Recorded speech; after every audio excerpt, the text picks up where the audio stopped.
everyone, it's Miss Dragonfly back again, and this is my review of episode 16 of Married at First Sight season 4. Now, in last week's episode, the dinner party showed problems between Andrew and Cheryl. The problems just bubbled up. In this episode, we face another commitment ceremony. Now, there is lots that happens in this one that can get explosive very easily. First off, Nadia and Anthony. Now, the issue brought up is about intimacy. The couple both complain about a lack of affection from one another. Nadia puts it down to the fact that Anthony doesn't pick up on her sexy side eye and other cues. She said, "Even last week I was thinking you are not very affectionate. It's like getting blood out of a stone," she tells Anthony. And now, for the first time on Married at First Sight, and for a long time on TV, the F word was used.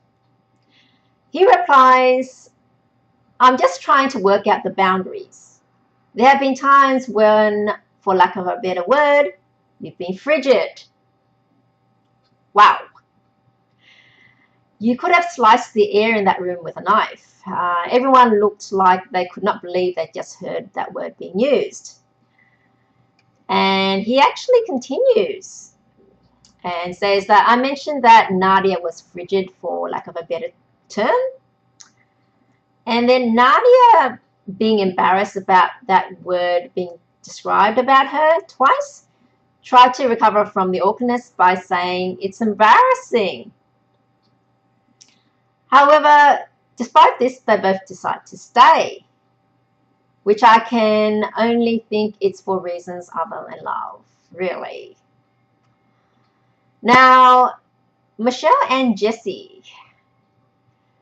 Things are still pretty awkward when Michelle and Jessie get caught up. It's been clear for some time now that Michelle is just not into Jessie and reveals that she has been close to walking out a few times and is struggling to make things work with her husband. Well, Jessie just gushes about how much he likes Michelle, and Michelle admits that it wasn't love at first sight. Then she calls him amazing and says he's going to make someone very happy someday. Well, that doesn't sound like she means that someone is going to be her. Jessie wants to stay as expected, but Michelle still wants to stay, which just reaffirms my previous view that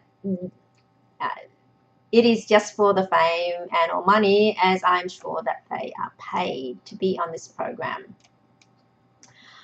Now, we come to Sean and Susan. Despite them both repeatedly declaring that they are not prepared to move to the other side of the country, well, both Susan and Sean decide to stay together too. A bit more on that couple as we progress. Nick and Sharon, they are getting along well, so it's no surprise when they decided to stay. Andy and Vanessa are not getting along as well, but there are no major problems, so they both stay. Now, a couple that's always been fun to watch is Eleni and Phiman, and it's no surprise that they both decided to stay. Now we come to the rather contentious couple of Andrew and Cheryl. A lot of drama and coverage have been around this couple lately. Now, considering that they've been together for a fortnight and Andrew has already moved out and admitted it's really good to have a break from Cheryl, their chances of making it look, well, far-fetched. And for Andrew, it was clear that he wasn't happy and hadn't been for a while. I think where it all started to take a turn for the worse was when Cheryl rejected his kiss. on that picnic date. So from that point on, he stopped making any more advances, and Cheryl didn't make any overtures on her part. Then there was that disastrous homestay where her dad hated Andrew on the sight and shouted at him for ages about wearing a t-shirt and making him change. Cheryl, on the couch, instead focused on the positive. She said that Andrew and I are committed. We really get along well. That is really surprising. And it was no surprise that Andrew wanted to leave after what he's been through. And this is our first leave since Cheryl had decided to leave her first husband, Jonathan. Incredibly, though, Cheryl wants to stay. Now, because of the rules of the experiment, Andrew also has to stay and gives some vague lines about giving it another go. However, I can actually hear his heart sink when the psychologists announce that they'll all be hanging out with their partners' families again next week, meaning that Andrew is going for round 2 with the angry Scotsman. Don't think he'll be looking forward to that. And later, the guys and the girls split up for a night out. Now, this is the controversial and contentious boys' night out. And despite earlier telling Cheryl he's keen to work on their relationship, Andrew spends the entire evening with the boys trashing her, mentioning her hair extensions, that she likes the Kardashians, and referring to her breasts. He says he considers himself single and admitted that he thinks even though she fled, Lauren was better.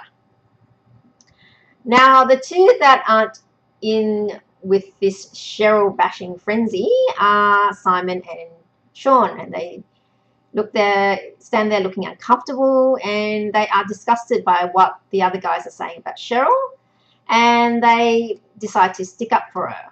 It was good on them. So yeah, got a bit of view of that boys' night out, which isn't so pleasant watching. Well, what do you think? Let me know your thoughts by leaving your comments below. And if you've enjoyed the video, then don't forget to like, share, and subscribe to be alerted to when the next video is posted. So until then, see ya.